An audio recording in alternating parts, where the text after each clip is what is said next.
So this is section 5.4. Let me tell you what this section is about. We have a population, the original population, that looks like a bell-shaped, as you can see here.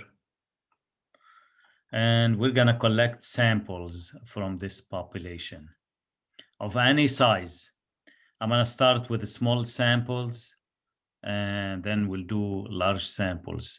I would like you to make this observation before we start, guys. What is the mean of this population? Can you see it on the right, guys? It says, it gives you some information. 50. And what's the standard deviation? 8. 8. Keep that in mind. Look what we're gonna do, guys. We're gonna start by selecting samples, let's say of size 5.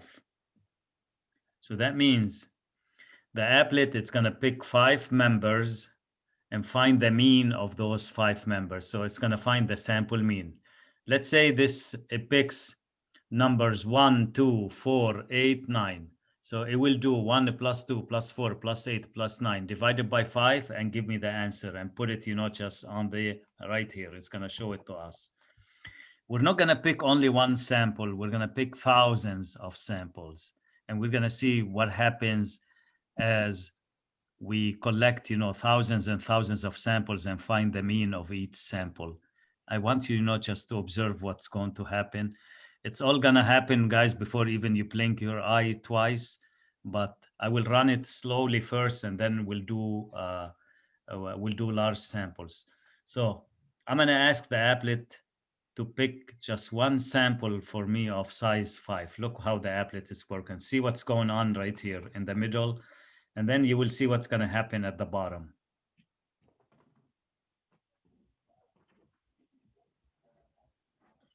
Did you notice the applet picked 5 values and then it computed the mean of the 5 values and put it right here? Let's do another one. Okay, bye. Bye.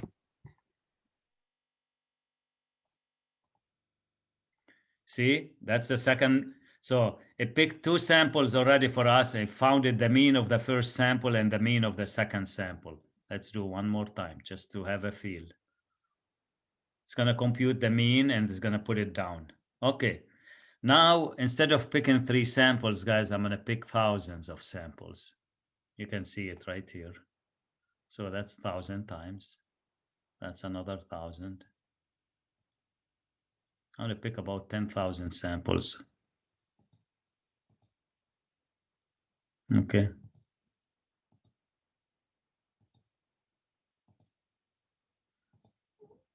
You see how many samples we have selected already? 15,000 samples right here, guys. You can see it, 15,000 samples.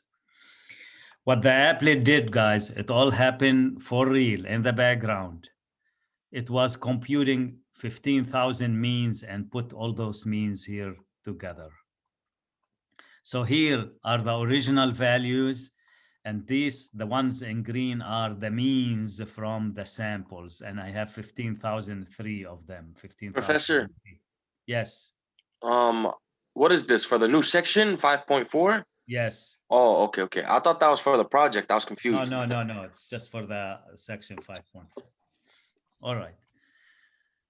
What is the mean of the original population, guys? You said it's 50. 50. What do you think the mean of those sample means, the samples that we got? What does it look like? Times it 50. by 10,000. 50. It's still 50? It's still 50. So now, what is the shape of the original population, guys? Bell.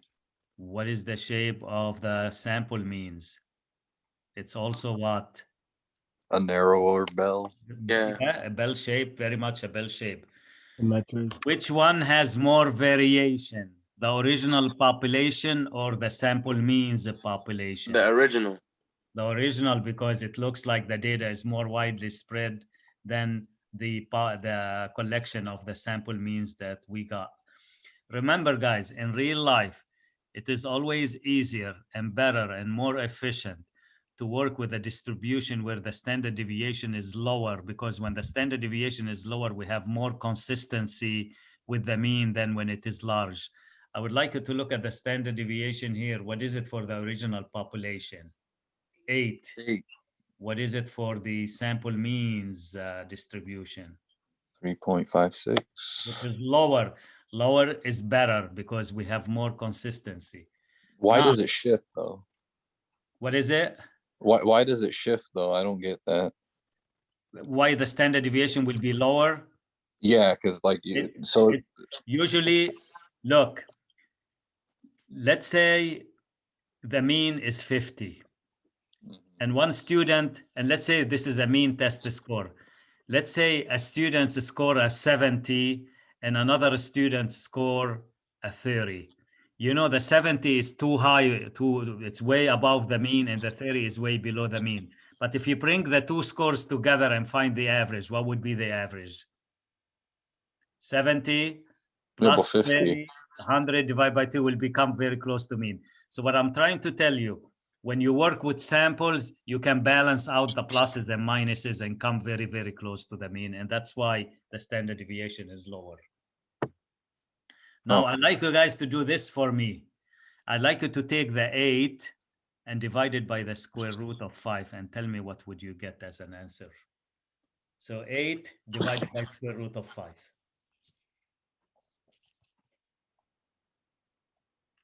And I do expect you to give me an answer close to 3.56. Yep, it's 3.577. And you guys notice what the standard deviation is? It's 3.56, which is very close to that one. All right. We're going to check the sample. Professor, size. Yes. Where'd you get the 8 divided by square root of 5? Where'd you get that? Oh, this is from here. Okay. The applet has a standard deviation of 8, and the sample size is 5. That's what I asked you to do, 8 divided by square root of 5. Oh, okay. Now, look, guys, we're going to change the sample size now. I'm going to make it 25. Let me just reset. And we're going to draw thousands of samples and watch and see what's going to happen, guys. Pay attention. I'm going to do 10,000 samples.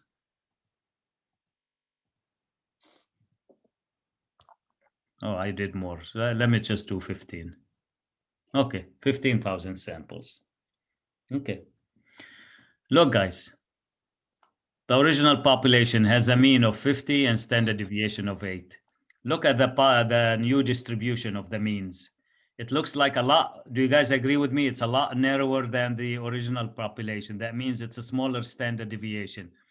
What is the standard deviation of the original population? 8. What is the standard deviation of the sample means? It's 1.5947. It's a lot smaller.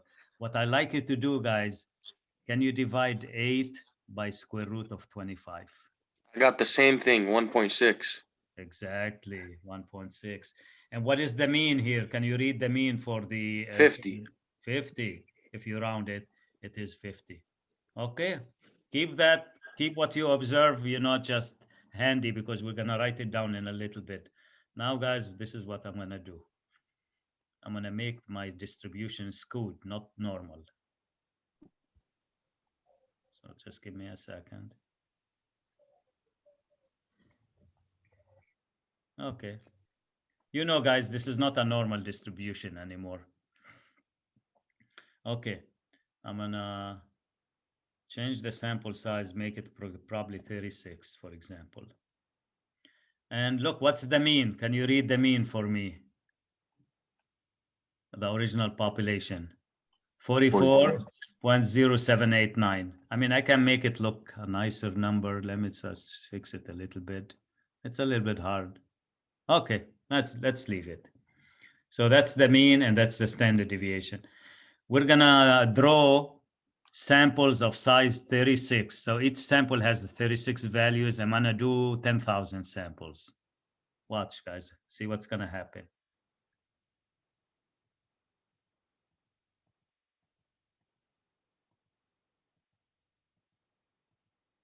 Oh, I always say 10,000 and I went to 15.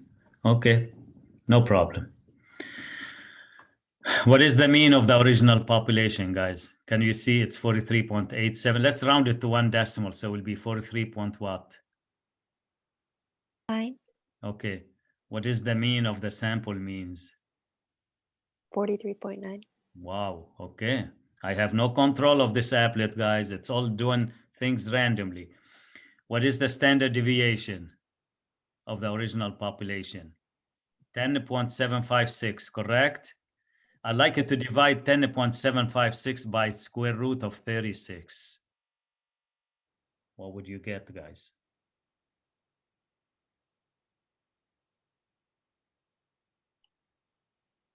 1.79. And do you see the 1.79 at the bottom? Yeah, how do we keep getting this? I don't get it. That's crazy. Because this is the experiment. This is the beauty of the experiment. This program doesn't have this formula, what I'm telling you to do. It doesn't have it. It's just doing things randomly, but it turns out to be this. That is the fruit, you know, just that we're gonna get out of this experiment today. It does happen.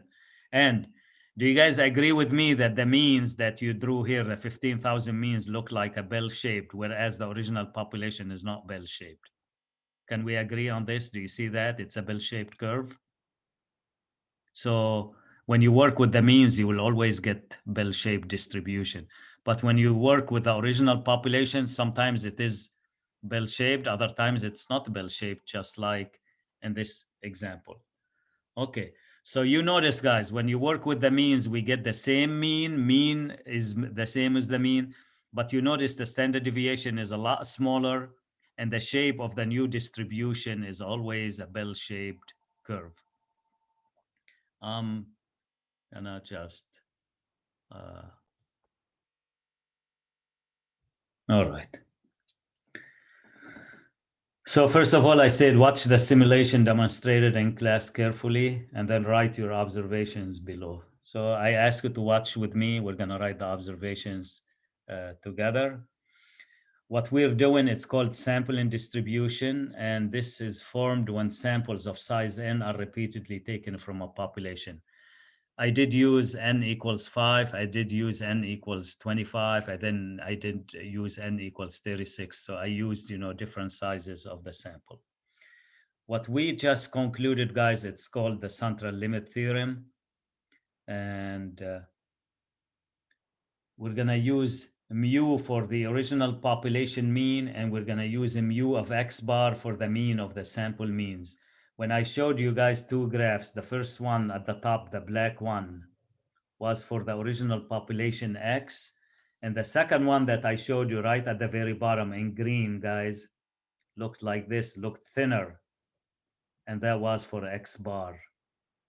And this is, we're gonna call the mean of the original population mu, and the mean of X bar for the samples, we're gonna call it mu of X bar.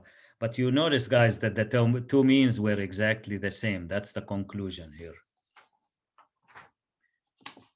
And we're going to use sigma for the original population standard deviation and sigma of x bar for the standard deviation of the sample mean. So this has a sigma here, and this has a sigma of x bar. And we're going to write the relationship between the two.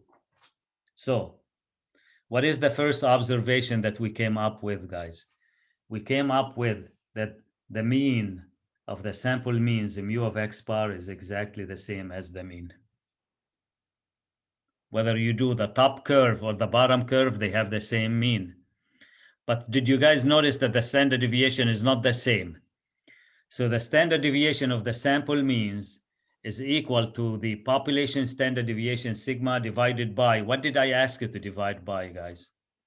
Square root of the sample size. Yeah, square root of the sample size. Excellent. Someone is paying attention. We'll write them in letters, guys, so we make it easier. So let me write them in letters here, simples. Mu of x bar is the same as the mean. Sigma of x bar is sigma divided by square root of n. Okay. This is called, guys, the mean of the sample means, and this is called the standard deviation of the sample means. And this has another name called, also, if you see it, Later, it's called the standard error of the mean.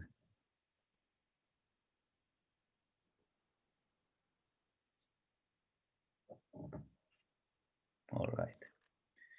When the original population is normally distributed, bell-shaped, then the distribution of the sample means is also bell-shaped. You notice that as well,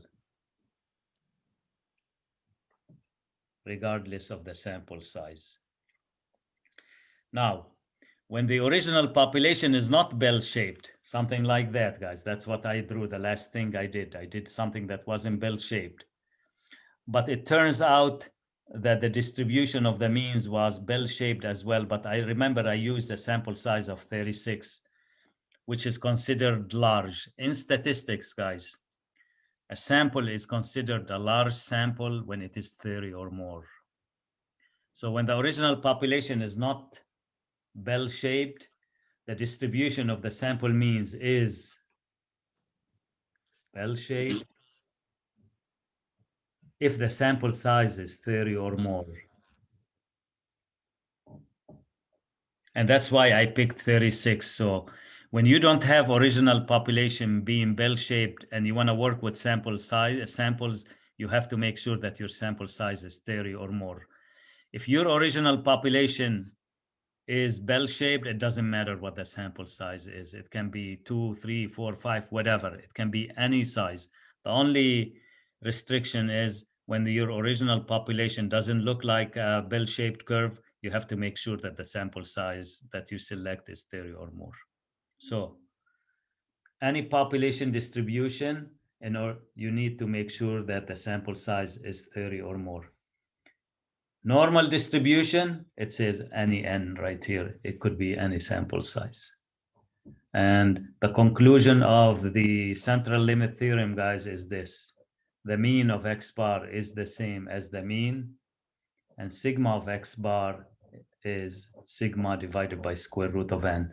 And this is also has a name, guys, as I told you, it's called the standard error of the mean. And I think I have a few minutes to do just a few exercises here. So let's do this. I want to show you applications because I know that stuff will not make sense to you until you see how the applications are done. So if you have a cellular phone bills for residents of a city have a mean of 63 and standard deviation of 11. Random samples of 100 cellular phone bills are drawn from a population. This is n, guys. So that's a huge sample size from a population, and the mean of each sample is determined. Find the mean and the standard error of the mean of the sampling distribution. Okay, this is the formula. The mean and the standard error of the mean. So what would be the mean, guys? It's the same as the original mean, which is what? 63. Standard error of the mean, guys, will be sigma of x bar equals sigma, which is 11, divided by square root of 100, which is 11 over 10, guys, which is 1.1. And now he wants me to sketch the distribution of the sample mean, just like the applet sketch it for you at the bottom. He wants us to sketch it. Can someone help me sketch this one?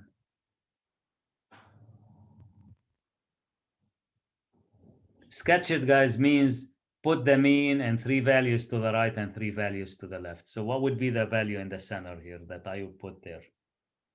63. 63. Excellent.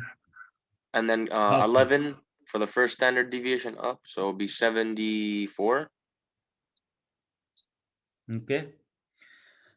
I'm not gonna write that because that's not correct. And that's the same mistake the other group made. It's not 11, guys. We're up.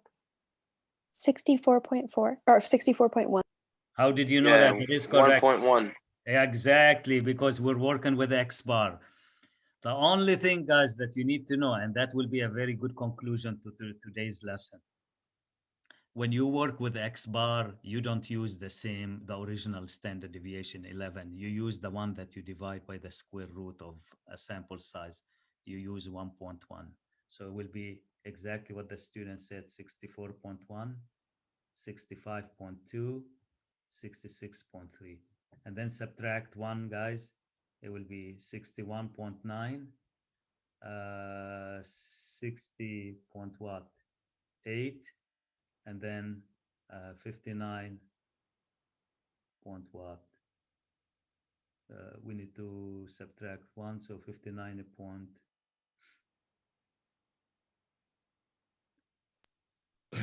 7. 0.7. Exactly. So that is the distribution. Here's another one, guys. You notice here, he didn't say that the population, the original population was bell-shaped, and we didn't care because the sample size was more than 30. As long as the sample size is more than 30, the question doesn't have to say that the population is bell-shaped or normally distributed. But look here. He says the training heart rates for all 20-year-old athletes are normally distributed with a mean of 135 and a standard deviation of 18. So that's the mean, and that's the standard deviation. Random sample of size 4. You see what the size of the sample here, guys, is 4. If he picks sample size 4, that's fine, as long as the population is bell-shaped, and he did say it is normally distributed. So we're safe to use n equals 4. And the mean of each sample is determined. Find the mean and the standard error of the mean. The same question as before. Will be 135. And sigma of x bar, guys, will be sigma, which is what? 18 divided by square root of 4, which is 18 over 2, which is 9. And he said sketch it. You sketch it like that. Put x bar so you don't forget you're working with x bar here. You put the mean, which is 135. And don't add 18, guys. You want to add 9. You're working with x bar. So 1 what? 144. And let's just give me 1 on that side and I'm done here. So 130 what? 6. And so not 136, 126. And so on and so forth, guys. 153, 162, etc. This is x bar. Question. Yes. What the word that tells you to use x bar, does it say sampling distribution? You got it. 100%. Okay, so when it says sampling, that's when you want to do the square. 100%. Anytime he mentioned the word sample, probability of the sample is talking about sigma over square root of n. And the last one, guys, and then we'll have done exactly the same thing as the other group. Let me show you how to solve probability questions using this one. Furnace repair bills are normally distributed with a mean of $266 and a standard deviation of 15.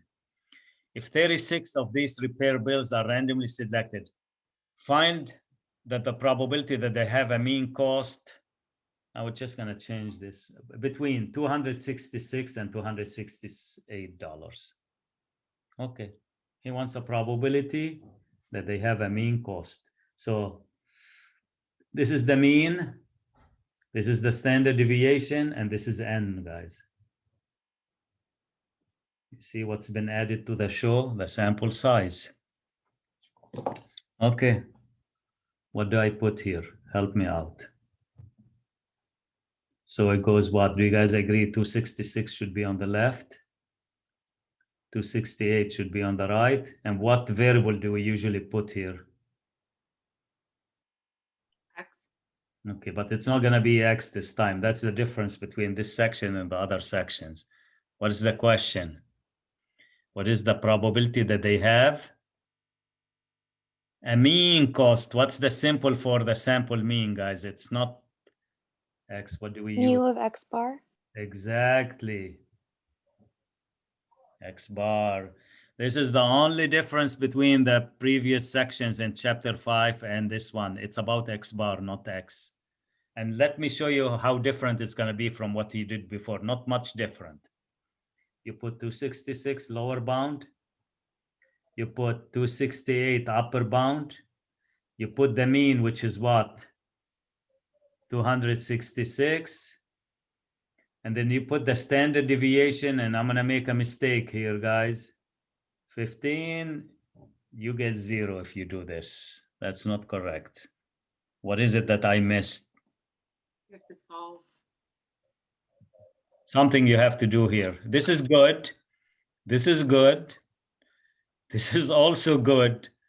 It's right here, guys. It shouldn't be 15. What should be the standard deviation?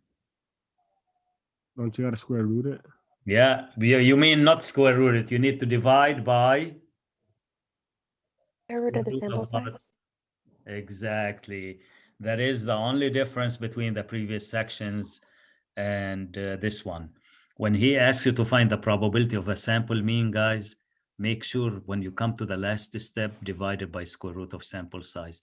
I mean, look, guys, if you don't divide it, that means in math, we gave you some information that you did not use. That doesn't happen in a math question. All information given in a math question should be used to solve the problem. So if I give you the 36 and you don't end up using it, you've made a mistake. And the answer will be, guys, just pretty much like we did before. Second distribute, normal CDF, 266, 268, 266 is the mean, and sigma log 15 divided by square root of 36, which is 6. You can do that on the calculator right here and paste. Done.